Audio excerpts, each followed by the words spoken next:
हल्दी खाने से क्या हमारा सोराइसिस कंट्रोल हो सकता है, हल्दी को हम कैसे यूज़ करें जिससे हमारा सोराइसिस कंट्रोल हो।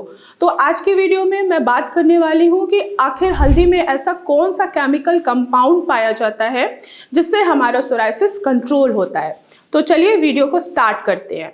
मैं डॉक्टर कंचन भारत होम्योपैथी में आप सभी का स्वागत करती हूँ। तो चलिए सबसे पहले ये समझते हैं कि आखिर सोराइसिस क्या है। सोराइसिस एक ऑटोइम्यून डिजीज़ है जिसमें हमारा इम्यून सिस्टम ही हमारे खिलाफ काम करता है, जिसके वजह से जो हमारे स्किन की सेल की ग्रोथ होती है वो नॉर्मल स्किन सेल के ग्रोथ से ज़्यादा होने लगती है।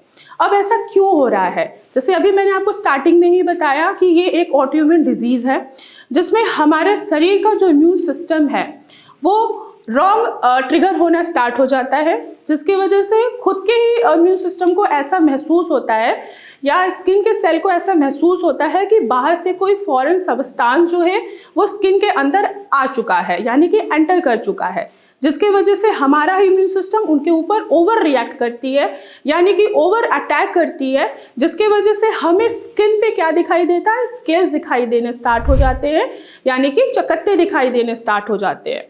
अगर कोई सोराइसिस का पेशेंट है तो आखिर उसको ऐसे कौन से सिम्टम्स दिखाई देंगे?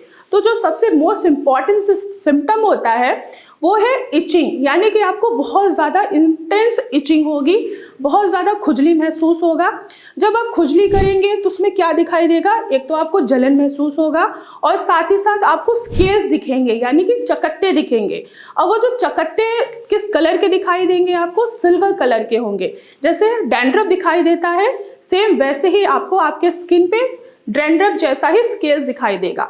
जब भी आप इचिंग करेंगे स्केल्स जो है वो धीरे धीरे झड़ना स्टार्ट होंगे।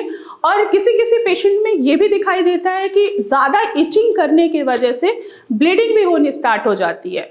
तो ये रहा सोराइसिस। तो अब चलिए बात करते हैं कि आखिर हल्दी में ऐसा कौन सा केमिकल कंपाउंड पाया जाता है जो हमारे सोराइसिस को कंट्रोल करता है, इवन कि वो ठीक भी करता है। तो हल्दी में करक्यूमिन नाम का एक्टिव इंग्रेडिएंट पाया जाता है जो हमारे इन्फ्लामेशन को कम करता है। तो सोराइसिस क्या है? ये भी एक तरीके का इन्फ्लामेशन है, ये भी एक तरीके का हमारा स्किन इन्फ्लामेशन है, यानी कि रूट इन्फ्लामेशन है। जब अपने इन्फ्लामेशन को ही कंट्रोल कर लेंगे तो सोराइसिस क्या होगा? वो भी आपका धीरे धीरे कंट्रोल हो जाएगा।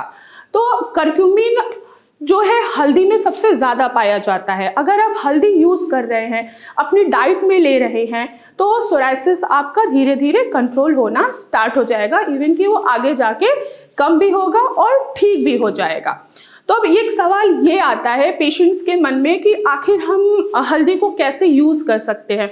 खाने में तो हम डालते हैं, सब्जी में डालते हैं, दाल में भी डालते हैं, लेकिन हल्दी को हम दूसरे तरीके से कैसे लें जिससे क्या हो कि सोराइसिस जल्दी कंट्रोल में आए।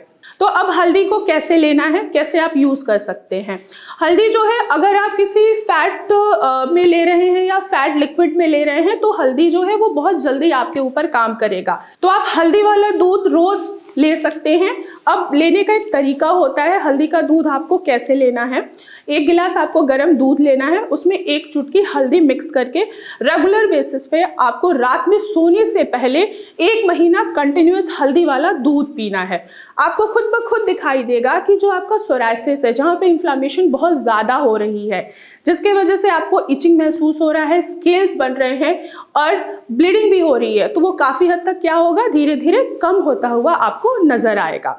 मैं ज़्यादातर ओपीडी में जब अपने सोराइसिस के पेशेंट को देखती हूँ तो मेडिकेशन के साथ साथ मैं उनको ज़रूर ये कहती हूँ, ज़रूर ये सजेशन देती हूँ कि एटलीस्ट 1 गिलास आप हल्दी वाला दूध रात में सोने से पहले ज़रूर लें, जिससे आपका सोराइसिस धीरे धीरे कंट्रोल में आना स्टार्ट हो जाता है। और जब वो पेशेंट मेरी ये बात मानते हैं, वो हल्दी वाला दूध पीते हैं, तो 1 महीने बाद जब वो ओपीडी में आते हैं दोबारा मुझे दिखाने, जब मेरे ओपीडी वाले पेशेंट मेरी ये सजेशन जब मानते हैं, वो रेगुलर बेसिस पे हल्दी वाला दूध रात में लेके सोते हैं, तो जब वो 1 महीने बाद मेरे ओपीडी में आते हैं तो बहुत अच्छा रिजल्ट देखने को मिलता है कि जहाँ उनके सोराइसिस पर इन्फ्लामेशन इतना ज़्यादा था, स्किन पे रेडनेस बहुत ज़्यादा था, वो धीरे धीरे 1 महीने में मेडिसिन के साथ साथ धीरे धीरे कम होना स्टार्ट हो गया।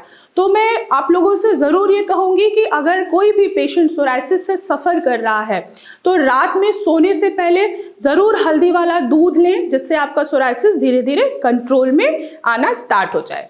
तो मैं आशा करती हूँ कि आज की वीडियो में आपको समझ में आया होगा कि आखिर सोराइसिस के लिए हल्दी का यूज़ कितना इम्पॉर्टेंट है। तो आज की वीडियो में बस इतना ही, फिर मैं मिलूंगी नेक्स्ट वीडियो में। तब तक के लिए धन्यवाद।